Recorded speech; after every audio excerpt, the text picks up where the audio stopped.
नमस्कार, Kaithal prime TV देख रहे हैं आप। और कैथल में इनेलो की एक विशेष महत्वपूर्ण बैठक चल रही है जिसमें पहुंचे हैं आईएसओ के अध्यक्ष अर्जुन सिंह चौटाला और तमाम बड़े दिग्गज नेता आज इनेलो के कैथल में हैं। क्या कुछ विशेष है, क्योंकि जहां रैली के बाद लोगों के साथ लगातार संपर्क बनाए हुए हैं अर्जुन चौटाला, वहीं आज कुछ विशेष भी हो सकता है। और क्या कुछ विशेष है, इसी बारे में हम जानने पहुंचे और आइए बातचीत कर लेते हैं अर्जुन सिंह चौटाला से कि आज क्या कुछ विशेष है और क्या कुछ बैठक का एजेंडा रहा।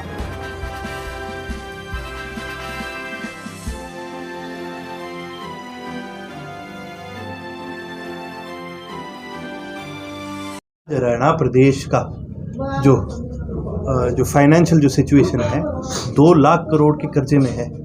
2 लाख करोड़ का कर्जे का मतलब है आपके ऊपर भी और मेरे ऊपर भी, इस प्रदेश के प्रत्येक युवा के ऊपर, प्रत्येक नागरिक के ऊपर, इस प्रदेश के हर नागरिक के ऊपर 2 लाख रुपए का कर्जा है। ये सरकार रोजगार दे रहे ना दे रही ये मेरे को नहीं पता, पर इस सरकार से सवाल करने वाला ये है कि जो आपके ऊपर जो कर्जा लगाया है सरकार ने 2 लाख रुपए का, फिर वो किस प्रकार से पूरा करेगी। धन्यवाद जी सर। आज की प्रेस कॉन्फ्रेंस, आज हमारी इंडियन नेशनल लोकदल की जिला कैथल की सभी कार्यकर्ताओं की मीटिंग थी। ये मीटिंग जोन लेवल पर रखी गई थी और किस प्रकार से संगठन को आगे और मजबूती दी जाए और किस प्रकार से संगठन की आगे हरियाणा में चलते हुए HPSC और HSSC के घोटालों को देखते हुए, उनको मद्देनज़र रखते हुए सभी कार्यकर्ताओं से हमारी बातचीत ये हुई थी कि इस प्रकार और क्या रूपरेखा संगठन को आगे लेनी चाहिए। सर, बुढ़ापा पेंशन का ये है कि लगभग 2 लाख के आसपास बुजुर्गों जो आए हैं, बुढ़ापा पेंशन काटने की बात आ रही है, क्या सोचते हैं? देखिए, बहुत निंदनीय की बात है। सरकार को इस तरह का कानून बनाना ही नहीं चाहिए। बुजुर्गों को पेंशन इस बात के लिए नहीं दी जाती कि भी उनकी आमदनी कितनी है। बुजुर्गों को पेंशन इस बात के लिए दी जाती थी कि भी उनके परिवार में, उनके घर में, उनके मान सम्मान में कभी कमी ना आए। सरकार को एक बात बहुत अच्छी तरह से समझनी पड़ेगी। इस सरकार की एक बड़ी खासियत है, ये कोई भी फैसले लेती है तो अपने कान बंद कर लेती है। किसान आंदोलन एक बहुत बड़ा इस सरकार के लिए उदाहरण है कि आपको लोगों की सुननी चाहिए पहले और फिर आपको कोई कानून बनाना चाहिए। ये जो बुजुर्गों की पेंशन को काटने का इन्होंने फैसला करा है, जिन भी बुजुर्गों की 2 लाख से ज़्यादा पेंशन है कि उनकी पेंशन कटी जाएगी। अब मैं आपके माध्यम से सरकार को बता देना चाहता हूँ कि भाई हरियाणा की लगभग 60% जो आबादी है वो गांव में रहती है और जो शहरों में भी रहते हैं। तो हमारे भारत की संस्कृति की एक बड़ी पुरानी परंपरा है, पुराना हमारा कल्चर है, संस्कृति है कि भाई जो परिवार है वो इकट्ठा रहता है और जब तक परिवार के बड़े बुजुर्ग घर में बैठे तो चाहे वो आमदनी हो, चाहे ज़मीन हो, चाहे मकान हो, सब उनके ही नाम पर होता। अब जिस परिवार की ज़मीनों का आगे बंटवारा नहीं हुआ, जाहिर सी बात है भी उसके इनकम टैक्स रिटर्न में भी जो घर के सबसे बड़े बुजुर्ग मेंबर होंगे उन्हीं का नाम आएगा। तो बहुत जाहिर सी बात है कि भी 2 लाख से ज़्यादा हो सकती है आमदनी, पर इसका मतलब ये नहीं है कि उनके बुजुर्ग की अकेले की आमदनी 2 लाख है। वो 2 लाख आमदनी पूरे परिवार की होती है। ये बहुत ही निंदा की और बहुत ही शर्मनाक बात है कि सरकार को आज तक इस चीज़ का भी एहसास नहीं हुआ। जननायक चौधरी देवीलाल ने बुजुर्गों की पेंशन, बुजुर्गों के मान सम्मान के लिए शुरू करने का काम करा था। सरकार ने ये फैसला लेकर के न केवल बुजुर्गों का अपमान करने का काम करा है, जननायक चौधरी देवीलाल का भी अपमान करने का काम करा है। दुष्यंत चौटाला ने कहा है कि मैं पहले कहता था किसान आंदोलन है, राजनीतिक आंदोलन है जो दिखाई देने लग रहा है। और मैं तो पहले कह करता था कि दुष्यंत चौटाला बीजेपी का बी टीम का आदमी है। आज इन्होंने मिल करके ये जो फैसला करा है, बुजुर्गों क्या कह करते थे, ताई इंद्रों की सौगन खा के कहा करते थे कि ताई मैं तो पेंशन भी 5100 कर दूंगा, ठेके भी बंद कर दूंगा। ठेके गांव के पास और खोल दिए और हाँ यूँ है ताऊ की पेंशन जरूर काट दी इसने।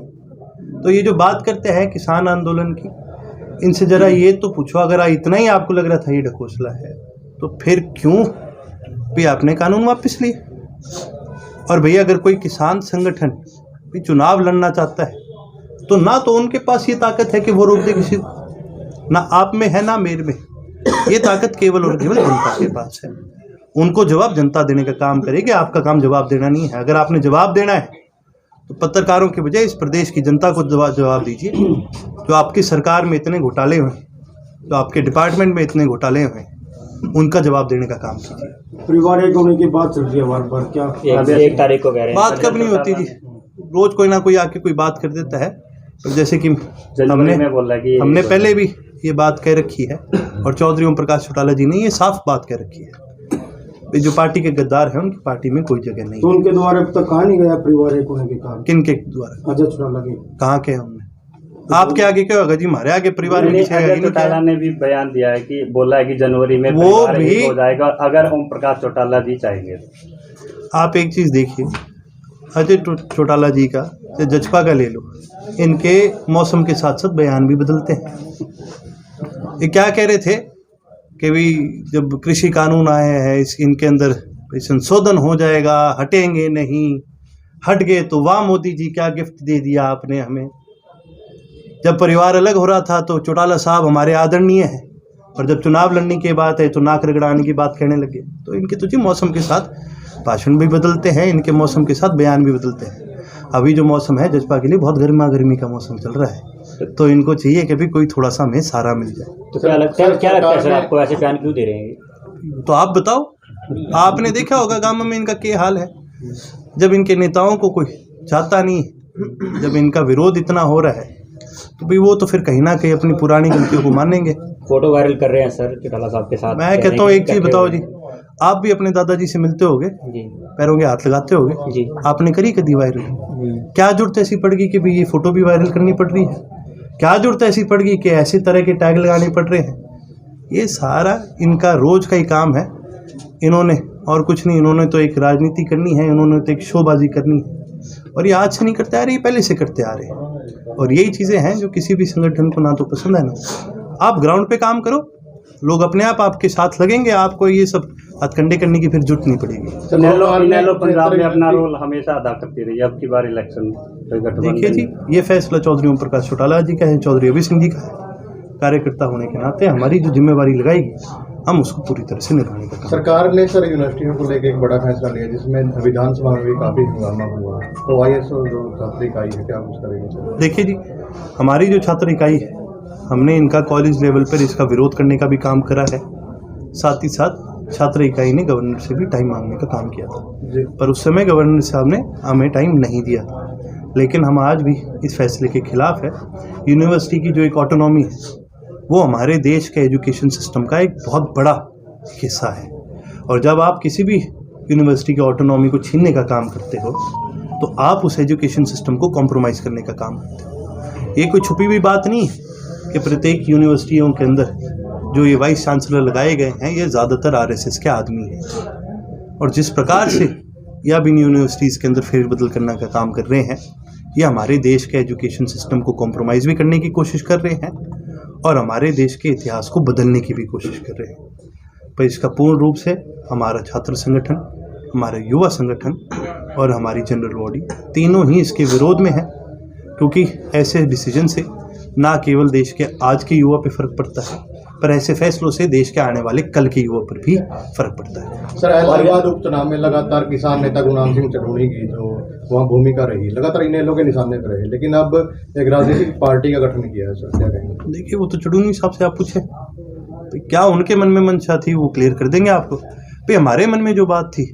कोई अगर हमारे से कोई सवाल है तो मैं उसको पूरा जवाब दे सकता हूँ। जी, चढ़ूनी साहब क्या सोच के कोई फैसला लेते हैं वो तो केवल और केवल वो जाने। हरियाणा सरकार द्वारा ओमिक्रॉन को लेकर गाइडलाइन जारी की गई, लेकिन वहीं रैलियों की तैयारियां की जा रही है और रामजन कोई प्रोग्राम करता है तो उन पर रोक लगाई जा रही है, उसको लेकर क्या कहेंगे? ये पहली बार हो रहा है, आप मेरे को बताएं। अगर सरकार ने सरकारी मशीनरी का दुरुपयोग करा हो, क्या ये पहली बार हो रहा है हमारे देश में? आप एक चीज़ देखो, डेल्टा को फैलाने में सबसे ज़्यादा किसका हाथ था? हमारे देश के प्रधानमंत्री का। जब तक प्रधानमंत्री जी की रैलियाँ हो रही थी तो डेल्टा नहीं था। उसी प्रकार ये सरकार अभी तैयारी कर रही है अपनी रैली की, कोई जनवरी में करेंगे, कोई कहीं करेंगे, तो जाहिर सी बात है भाई सरकार आपको साफ कह देगी भी नहीं है कि जब सरकार की पूरी हो जाएगी तब भाई वो आपको भी पता है और मेरे को भी पता है, आम आदमी को इन्होंने मारना है। ना कोई अस्पताल पे जोर देते हैं, ना किसी और चीज़ पे जोर देते हैं। जो इंफ्रास्ट्रक्चर ठीक करना चाहिए, जो ऑक्सीजन प्लांट लगनी चाहिए, जिस प्रकार से भी वेंटिलेटर के थ्रू, क्योंकि एक वेंटिलेटर पर 4-4 लोगों को लगाया जा रहा था, उसकी वजह से जो ब्लैक फंगस फैला है उस पर कोई गौर नहीं करा। आओ करनाल सिविल हॉस्पिटल या हरियाणा के प्रत्येक सिविल हॉस्पिटल में चलो। क्या तैयारी करी गई है हाउस के अंदर, ये भी सरकार से सवाल पूछे गए थे, लेकिन ये सरकार इतनी निकम्मी सरकार है कि इन पे वो कभी जवाब नहीं दे पाई। और ये कहीं ना कहीं मैं तो मानता हूँ कि भी ये सरकार जो है ये केवल और केवल अपने फ़ायदे में, चाहे इनको 1000 करोड़ लोगों की भी बलि देनी पड़े, ये सरकार इतनी बेशरम है, ये संगठन इनका इतना बेशरम है कि इनको इस बात का फर्क नहीं पड़ता। तो क्या सर बात है को लेकर भी काफी घोटाले सामने आ रहे हैं। इसको वैक्सीनेशन को बिल्कुल है। आप एक चीज़ बता दो, सरकार कहती है कि कैथल में 100% वैक्सीनेशन होगी। मैं सिर्फ कैथल जिले की बात करूँ, अब मन पे हाथ रख के बताओ मेरे को कि कितनों ने कराई है। तो ये तो केवल और केवल सरकारी अफसर अपने आंकड़े पूरा करने का काम कर रहे हैं। वैक्सीनेशन अभी पूरी तरह से करी नहीं। तो कैसे अगर पूरी तरह से करी जाती तो ना ही ओमिक्रॉन का कभी इतना बड़ा डर होता, और अगर सही मन से करी जाती तो शायद हमारे